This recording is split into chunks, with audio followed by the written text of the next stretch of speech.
Hop, nouvelle vidéo, nouveau Raptor News, la meilleure revue d'actualité de l'univers, des temps modernes, des temps anciens, des temps à venir, bien évidemment, on ne fait pas mieux tout simplement. Aujourd'hui on a du très très lourd, on a des élections américaines, de l'écologie, du Covid, ce que vous voulez, absolument tout ce qui fait qu'on va tous aller en enfer, c'est très peu de temps. Hein. Petit rappel avant qu'on commence tout ça, ici on est sur du factuel bien sûr Raptor News, mais si vous voulez que je me livre un peu plus dans mes opinions et que j'analyse un peu plus l'actualité avec vous en discutant, je rappelle que tous les dimanches je suis en live sur cette chaîne, sur YouTube. C'est le live. On est plus de 10 000, c'est génial à chaque fois. Et là, je développe un peu plus ce que je pense, mes avis, mes opinions. Et là, vous allez tout de suite comprendre. C'était peut-être pas obligatoire que... Alors, tant, il y a bien un P, hein. T-E-M-P-S, je suis pas complètement... Vous allez comprendre. Oh putain, mais si quelqu'un screen ce truc et l'envoie au monde, mais c'est bon quoi. Quand on dit que ça part en live, c'est vraiment du live en fait. Ça s'appelle Raptor, expert en tout, bon parce que je suis expert en tout évidemment, hein, vous formalisez pas trop avec le titre. Ça aurait pu s'appeler Raptor Décrypte, mais pour les coups, je décrypte pour de vrai, du coup ça collait pas. Raptor 10, moins 10% sur produits et cadeaux. Sans plus attendre, je vous propose de commencer tout de suite. Let's go.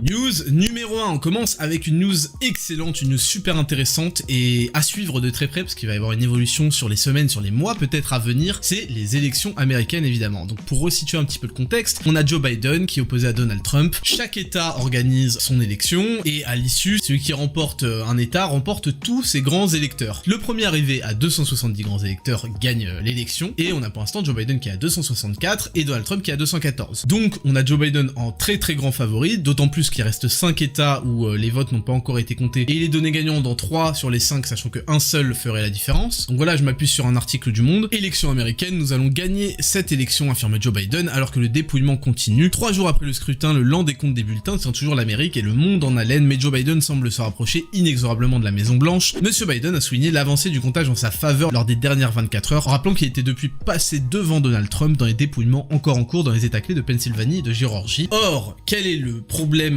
immense dans ces élections, c'est qu'il y a des suspicions d'irrégularité ou même des constats d'irrégularité. Oh, suspect. Alors certaines ont été démenties, certaines ont été justifiées par des erreurs, il y a même une justification comme quoi il y avait un glitch, il y a un glitch dans le logiciel de comptage des voix. Tabulating software glitched and caused a miscalculation of the vote. T'inquiète pas, ça va bien se passer, c'est juste un glitch, voilà, comme dans Smash Bros quoi.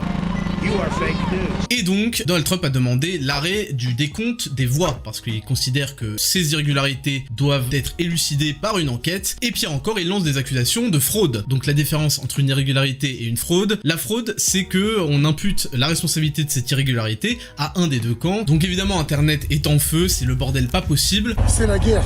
Et je voulais dire là-dedans qu'il faut attendre l'enquête et son résultat. C'est le principe de la justice qui va apporter ou non des preuves à ces accusations ou ces suspicions. Parce que là, le monde nous dit Donald Trump refuse catégoriquement de reconnaître sa défaite, ce qui est compréhensible, puisque si on suspecte qu'il y ait des irrégularités, ou même pire des fraudes, bon bah on dit les gars il y a un problème, on mène l'enquête. Et pour moi, si les gens refusent qu'on enquête, c'est qu'ils ont peut-être quelque chose à se reprocher. Bon, je veux pas faire une psychologie de Mongus, hein, mais c'est un peu la base quoi. Et le monde nous dit Donald Trump persiste à vouloir jeter le doute sur la sincérité du scrutin sans apporter de preuves. Donc je le répète, pour les médias et même pour les gens qui voudraient accuser ou innocenter sans enquête, c'est l'enquête qui va se charger d'amener les preuves, sachant que là on a des observations, des doutes, et c'est légitime, et encore heureux que ça se passe comme ça. Par contre, ce qui est très grave, c'est que il y a eu des irrégularités. Un 150 000 qui a été confondu avec un 15 000, des voix qui ont été attribuées à tort à tel ou tel. Alors pourquoi c'est important d'attendre les résultats d'une enquête, hein, et de faire confiance à la justice? C'est que si on ne fait plus confiance à la justice, si la justice ne joue plus son rôle, c'est la fin de la civilisation.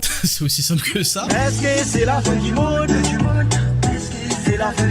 Et c'est déjà mal barré. Les institutions ont déjà perdu énormément en crédibilité, quasiment plus personne ne fait confiance aux médias, il y a une hostilité qui est de plus en plus grande envers les médias d'une grande partie des Américains, et c'est d'ailleurs ce qui a constitué la base électorale et ce qui a fait que Donald Trump a été élu en 2016, et comment leur en vouloir quand on voit à quel point le traitement médiatique est de manière ahurissante anti-Trump. Iowa, Indiana, Ohio. Okay, here we are again in the Oh! unusual position. That is the President of the United States. That is the most powerful person in the world. And we see him like an obese turtle on his back, flailing in the hot sun, realizing his time is over. Comment je galère et j'ai grave pas d'amis. Que ce soit aux États-Unis, mais dans tous les médias mainstream de France et d'Europe. Et maintenant, à ce manque de confiance dans les médias, qui sont en quelque sorte le quatrième pouvoir, on ajoute un manque de confiance sur la qualité et l'honnêteté des élections. Et ça, c'est extrêmement grave, parce qu'ensuite, on ne fait plus confiance à rien. Et je le redis, si on ne fait plus confiance à la justice, parce que c'est ce qui va se passer. Quand la justice va fournir telle ou telle conclusion, les deux camps vont dire qu'il y a eu des collusions entre tel pouvoir. Et ça nous amène à une conclusion qui est terrible, mais qui est importante, c'est que les démocraties occidentales ont échoué. Parce que les gens ont beaucoup trop été trompés, on leur a menti à travers les médias, etc. Ils ne font plus confiance en rien. C'est ce qui d'ailleurs a fait éclore toutes sortes de théories du complot, même si j'aime pas vraiment ces termes. Et à votre avis, qu'est-ce qui se passe quand on ne fait plus confiance aux médias, quand on ne fait plus confiance à la justice et aux élections? Et c'est ce qui va, selon moi, advenir des démocraties occidentales, et on va le voir à travers les États-Unis, ça va être splendide. C'est que soit ce système est voué à disparaître et remplacé par quelque chose de mieux, de moins sujet à la corruption, même si évidemment c'est très dur, ou quelque chose de pire, soit ces démocraties vont devenir autoritaires pour renforcer leur légitimité, et là ça va pas être très joli. Donc voilà, ça c'était pour le premier point concernant ces élections, qui sont très intéressantes à suivre, et encore une fois je le répète, sur lesquelles il ne faut pas tirer de conclusions hâtives et attendre les résultats de l'enquête. Et je le dis, si on ne peut plus faire confiance à la justice, c'est la fin de la civilisation. Le deuxième point qui était intéressant, c'est les statistiques des profils qui ont voté pour Donald Trump dans cette élection-là. Et on voit qu'il a perdu des points chez les hommes blancs, qui était en 2016 sa grosse base électorale, et qu'il en a gagné chez les hispaniques et les afro-américains, même si ça constitue toujours pas grand-chose quand on voit le total. Cette petite croissance correspond justement à un bilan positif économique, avant le Covid en tout cas, de Donald Trump, qui a permis à des populations qui étaient en fort taux de chômage d'accéder à l'emploi plus facilement. Mais le plus intéressant, c'est s'intéresser à sa perte dans qui est constituée avant sa base. Et cette perte peut être ce qui a amené Donald Trump finalement à perdre cette élection, bon, si on se rend compte qu'il y a eu des fraudes ou pas. Et l'explication peut venir du fait que ces gens-là étaient en fait sortis de l'abstention en 2016 pour voter pour une espèce d'outsider qui avait des promesses qu'il n'a pas tenues. Il avait dit qu'il allait drain the swamp, il ne l'a pas fait. Il a dit qu'il mettrait Crooked Hillary en prison, il ne l'a pas fait. Il a dit qu'il allait commencer à responsabiliser les réseaux sociaux pour qu'ils respectent la liberté d'expression et qu'ils arrêtent de censurer à tout va, il ne l'a pas fait. Et d'ailleurs c'est marrant parce qu'aujourd'hui il en paye les frais. Tous ses tweets sont remis en question par Twitter. Beaucoup de gens influents qui étaient sur cette plateforme ont été virés tout simplement au cours de l'année 2020 de manière assez inexplicable. Et donc il a pris de plein fouet son manque d'action vis-à-vis de ça. Il a dit qu'il allait construire Build the Wall, il ne l'a pas built. Et en plus son bilan en termes d'immigration clandestine ou pas est à peu près moins bon que celui d'Obama, ce qui fait que en fait il n'est plus crédible là-dessus. Alors certains diront qu'il attendait un deuxième mandat, etc. Bon, c'est un petit peu facile. Ce qui compte c'est les résultats, et ça expliquerait cette perte. En tout cas, ces élections sont plus intéressantes que prévu à suivre. On va attendre les résultats de l'enquête gentiment, et ensuite on pourra en parler factuellement une prochaine fois pour faire le bilan. Next news. News numéro 2, on va détendre un peu l'atmosphère avec un peu d'écologie, vous savez que j'aime bien ce sujet. C'est un sujet d'avenir, écologie, c'est rapporté par Détour Canal+, c'est sponsorisé par Seat, ce qui est très drôle quand on connaît le contenu. Écologie, faut-il interdire aux enfants de jouer avec des petites voitures? Pour lutter contre les stéréotypes de genre dès le plus jeune âge, le ministère de l'économie et des finances rassemblait en 2019 l'ensemble des acteurs de la filière jouets afin d'élaborer une charte. Donc déjà, premier problème, pourquoi l'État intervient pour définir les stratégies marketing des entreprises? On sait pas, ça c'est le secret du socialisme. Certains diraient que c'est de la propagande, mais outre l'égalité entre les sexes et l'évolution de la représentation des genres, un autre grand enjeu de l'époque est évidemment la transition énergétique. Étant donné la gravité et l'urgence du sujet, il est impératif de modifier les comportements et les représentations dès le plus jeune âge. Il n'y a qu'à regarder un enfant jouer avec ses voitures et l'entendre faire vroom, imitation d'un moteur thermique. Les dessins animés, eux, exacerbent dans la voiture l'esprit sportif, la puissance, les courses, bref, rien de très éco-friendly. Non, en fait, parce que si on joue avec des Hot Wheels de bâtards qui vont à 300 km/h, c'est parce que c'est stylé. Vous pouvez pas nous faire jouer avec des voitures sans permis ou des trottinettes miniatures, parce que c'est de la merde en fait. Quand on joue, on travaille l'imaginaire et on s'amuse à faire des choses qu'on pourrait pas faire dans la réalité. Et par exemple, queuquer en trottinette, ça on peut le faire dans la réalité. Mais aller à des vitesses supraspatiales dans son salon... I am speed.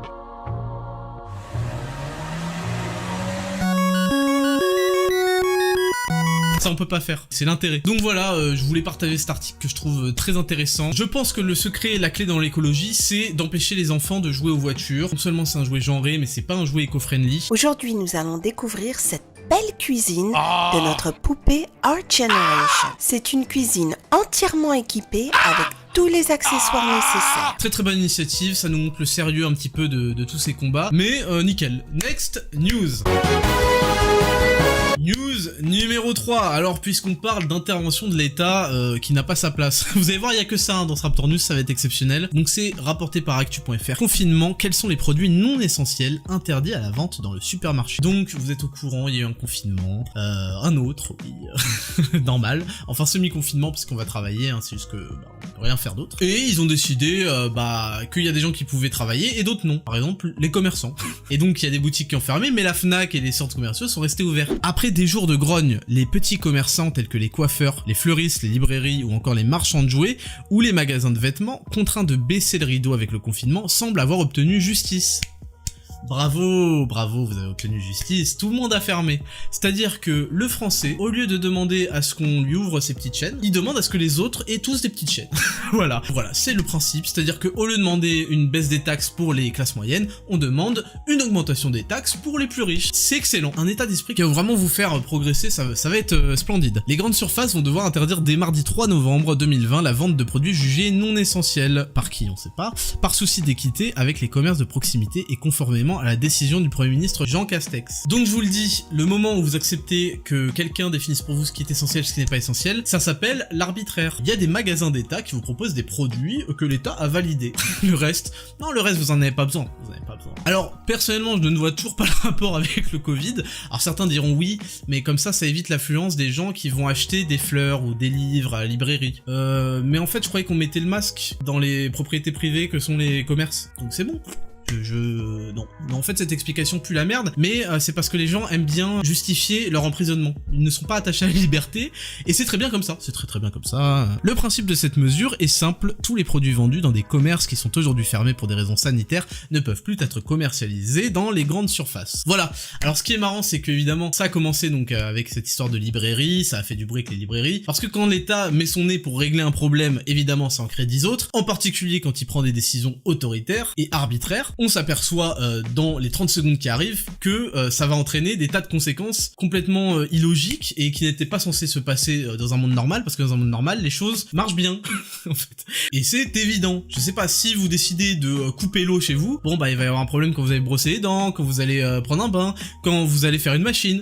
Vous voyez? Parce que, en fait, vous avez fait de la merde à la base, donc s'ensuit 40 problèmes, quoi. C'est ce qu'on appelle, grosso modo, le socialisme, voilà. Et donc, ça avait commencé avec les librairies, et donc, de fil en aiguille, maintenant, on veut interdire à Amazon de vendre des produits non essentiels. C'est-à-dire que plutôt de se rétracter et d'admettre qu'on a fait de la merde dès le départ, hein, au point initial, on poursuit, on s'enfonce, c'est nickel, c'est je sais pas ce que les gens font, je sais plus ce qui se passe dans ce pays, mais en tout cas, voilà, je voulais vous en parler. Si je me permets d'anticiper, je pense qu'il y a des gens qui vont aller à la frontière pour acheter des choses qui sont interdites de vente en France, donc ils vont fermer les frontières, parce qu'apparemment on peut fermer les frontières, uniquement en sortie, hein, pas en entrée, et ensuite ils vont essayer de faire une espèce de communisme global dans le monde entier pour qu'on puisse plus s'échapper. Voilà les prédictions. Continuez ainsi, c'est nickel. Le peuple adore, hein. Les gens, ils applaudissent, il faut plus de mesures coercitives comme ça. Next news.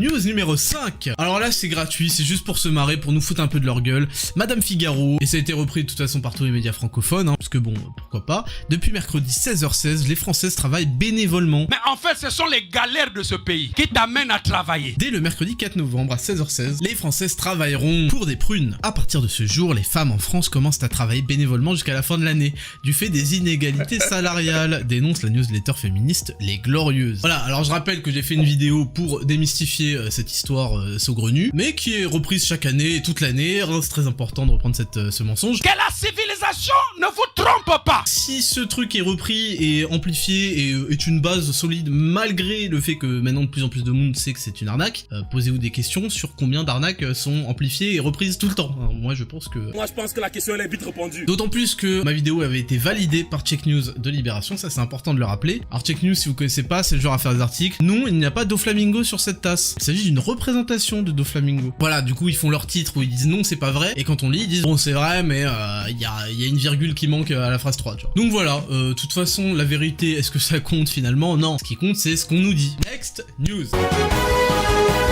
Voilà, on finit cette vidéo qui a été beaucoup trop sérieuse à mon goût avec une news gratuite, c'est gratuit. Mouroux, je sais pas comment on dit. Après avoir perdu aux jeux vidéo, il tire sur son beau-frère vers 5h50 dans la nuit du samedi à dimanche, alors que les deux hommes jouaient aux jeux vidéo au domicile du suspect. Ce dernier s'est emparé d'un fusil de calibre 12 et a tiré sur son beau-frère qui l'a touché au mollet. Donc le mec s'est fait tirer dessus au mollet. Et ensuite, la mère du fuyard, âgée de 59 ans, lui a brisé un tesson de bouteille sur la tête. Le mec a gagné un jeu vidéo, il s'est fait tirer dessus, la mère lui a éclaté la gueule. C'est génial. Il faut faire avec, voilà. C'est le principe de la démocratie, c'est que ces gens-là font partie des prises de décision. Putain, j'en ai marre. Voilà, c'est la fin de ce Raptor News. Il a été plus sérieux que d'habitude.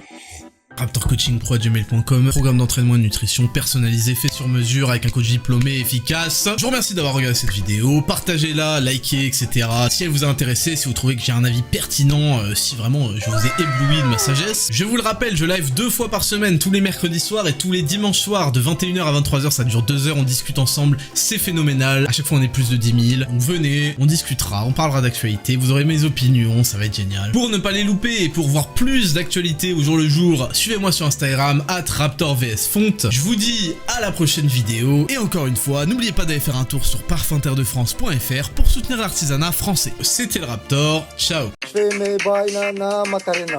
Nana, Macarena. Macarena.